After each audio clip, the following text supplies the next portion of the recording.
గడ్డ నుంచి ఒకటే హెచ్చరిస్తున్నాం. ఈ సోయి లేని స్వయం బాబురావు, తెలివిలేని తెల్ల వెంకట్రావుకు ఒకటే మేము హెచ్చరిస్తున్నాం. ఇవాళ మేము తెలంగాణ రాష్ట్రంలో అన్నదమ్ములుగా మేము ఉంటున్న మా మధ్యలో చిచ్చు పెట్టి అనేక రకమైన ఆరోపణలు చేస్తూ అనేక రకమైన తమ స్వయం ప్రయోజనాల కోసం రాజకీయ పబ్బం గడపడం కోసం ఇవాళ సుప్రీంకోర్టులో కేసేసి మమ్మల్ని అవమానిస్తున్నాడు ఇవాళ.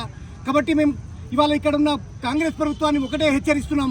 ఇవాళ ఆ రోజు తెలంగాణ ఉద్యమంలో మేమే బుల్లెట్లను సైతం లాఠీలను సైతం కొట్టాడిన వాళ్ళం మేమే. ఇవాళ ఆ రోజు ఆ ట్రైబ్స్ కానీ గోండు కోయలు ఎవరు రాలే, ఇవాళ ఆ ఎమ్మెల్యేలు కూడా ఎవరు రాలే.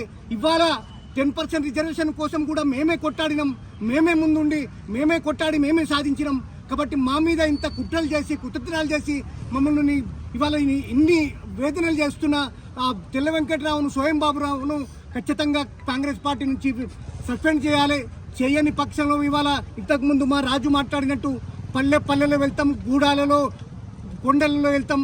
ఖచ్చితంగా మా లంబాడ జాతిని జాగృతం చేసి ఖచ్చితంగా రేపు స్థానిక సంస్థల ఎలక్షన్లో ఎట్టి పరిస్థితుల్లో ఈ కాంగ్రెస్ ప్రభుత్వాన్ని దించే విధంగా ఖచ్చితంగా మేము ముందుండి పోరాటం చేసి మా ప్రజలను చైతన్యం చేసి ఖచ్చితంగా దీని మీద ఏదైతే కుట్రలు జరుగుతుందో కుతంత్రాలు జరుగుతుందో వీళ్ళ వెనుక స్వయం బాబురావు, తెల్ల వెంకట్రావు వెనుక వీళ్ళిద్దరే కాదు, వీళ్ళ వెనుక ఎవడెవడెవడైతే ఉన్నాడో వాళ్ళను ఇడిచిపెట్టే పరిస్థితి లేదు. వాళ్ళను ఖచ్చితంగా భూస్థాపితం చేస్తాం.